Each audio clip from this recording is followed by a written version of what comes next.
आप सभी का मेरे चैनल पर हार्दिक स्वागत है। आज हम बात करेंगे बीए द्वितीय वर्ष तृतीय सेमेस्टर के महत्वपूर्ण प्रश्न। महादेवी वर्मा को आधुनिक युग की मीराबाई क्यों कहा जाता है? तो सबसे पहले हम बता दें, ये बीए द्वितीय वर्ष तृतीय सेमेस्टर का है। आधुनिक काव्य वेदिका से मैं थोड़ा सा सिलेबस के बारे में बात करूँगी कि क्यों इम्पोर्टेंट है। तो यहाँ पे 4 इकाई दी गई हैं, जिनमें से चौथी इकाई में सुमित्रानंद पंत, महादेवी वर्मा, रामधारी सिंह दिनकर, केदारनाथ अग्रवाल पर आलोचनात्मक प्रश्न आते हैं।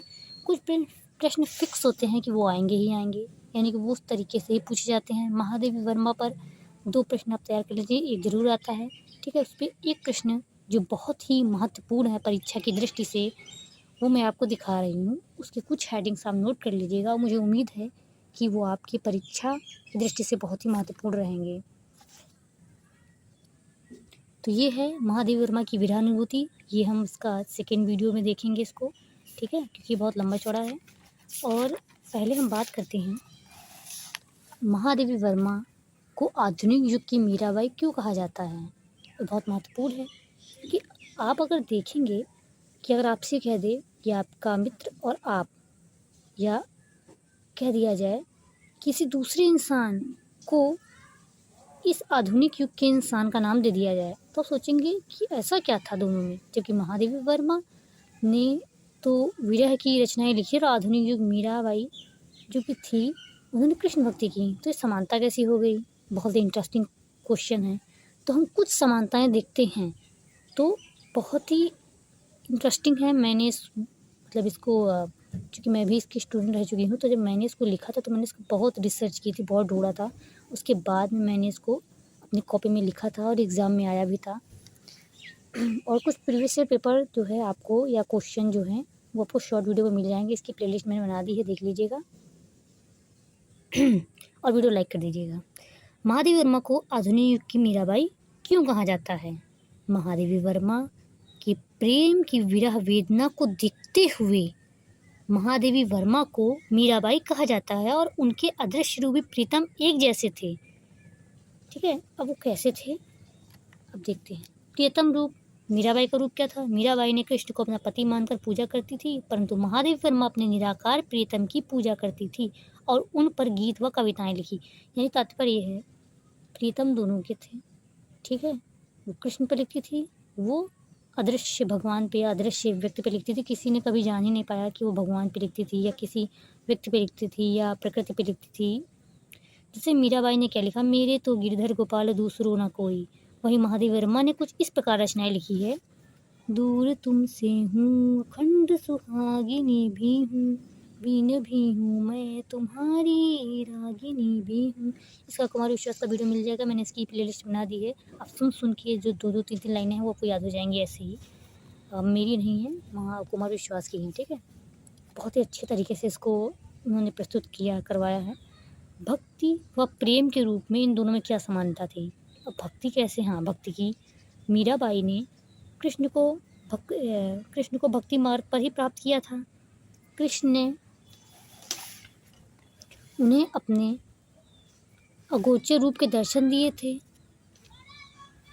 जब मीराबाई छोटी थी, मतलब तभी से कृष्ण की मूर्ति किसी ने दी थी, तब से वह उन्हें अपना सब कुछ मानकर भक्ति में उतर गई थी और उनके गीत गाकर नृत्य करती थी। माई सांवरे संगराची, सात सिंगार बाद पंघुंघरू लोक लाज तन्नाची। अब इसी चीज़ का कॉम्बिनेशन देखिएगा महादेवी वर्मा में। इसी वजह से महादेवी वर्मा को आधुनिक युग की मीराबाई कहा जाता है और ये बड़े बड़े एग्जामों में पूछा जाता है।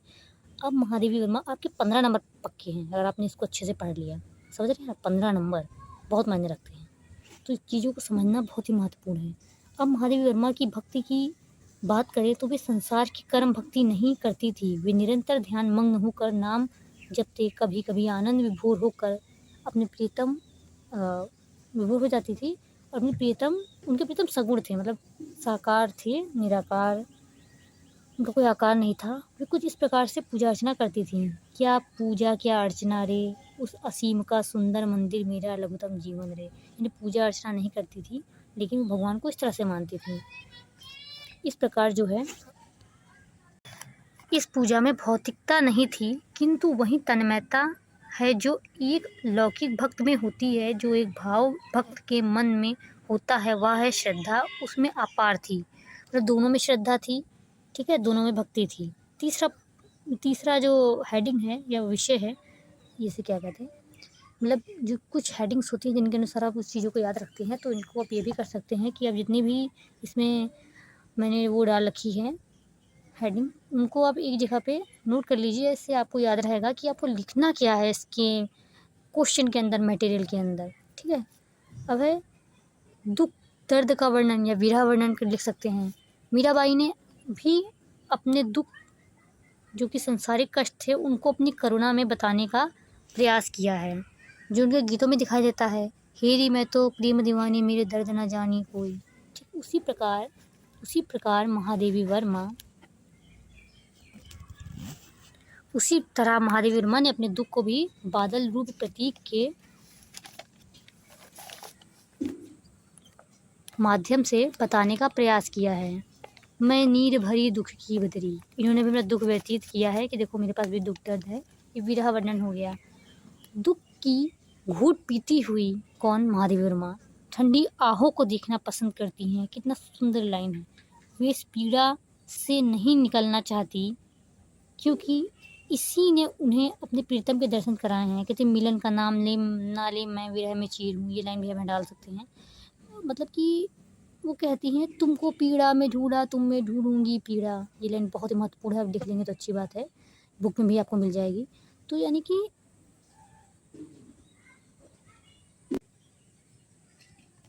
ठीक है, आपको मैं दिखाई देती हूँ, तुमको पीड़ा में ढूंढा तुम में ढूंढूंगी पीड़ा, ठीक है, यही लाइन। अब है पीड़ा एक प्राप्ति। अच्छा, मैंने इसको दूसरी हेडिंग में लिखा है, तुमको पीड़ा में ढूंढूं तुम में ढूंढूंगी पीड़ा, ठीक है। मीराबाई ने विरह में तपकर श्री कृष्ण को प्राप्त किया था। वह उन्हें खोना नहीं चाहती थी। जिधर भी देखती थी भगवान श्री कृष्ण ही दिखाई देते थे, इसीलिए उन्हें कितने कष्टों का सामना करना पड़ा, परंतु उन्होंने अपनी चाह बरकरार रखी। जैसे कि पायो जी मैंने प्रेम रतन राम रतन धन पायो, सॉरी, ठीक है। तो विरह द्वारा ईश्वर इष्ट की प्राप्ति, ये भी हेडिंग डाल सकते हैं। या पीड़ा एक प्राप्ति, विरह द्वारा इष्ट की प्राप्ति। हम महादेवी वर्मा की बात करें तो पता चलता है कि उन्होंने भी विरह में ही अपने प्रीतम रूपी प्रभु को प्राप्त किया था। तुमको पीड़ा में ढूंढा तुम में ढूंढूंगी पीड़ा, ठीक है। और बस यहीं तक मेरी हेडिंग है। बाकी आप हेडिंग जो है अभी नेक्स्ट जब मैं वीडियो बनाऊंगी तो उससे भी इसमें डाल सकते हैं एक्स्ट्रा, बट मैंने जितना सर्च किया उसमें से इतनी ही हेडिंग मिलती हैं, ठीक है। बाकी थोड़ा सा इधर भी है, जो तुम आ जाते एक बार मिलन का नाम लो मैं विरह में चीर हूँ, ये कुछ पॉइंट हैं बस। तो थैंक यू, धन्यवाद।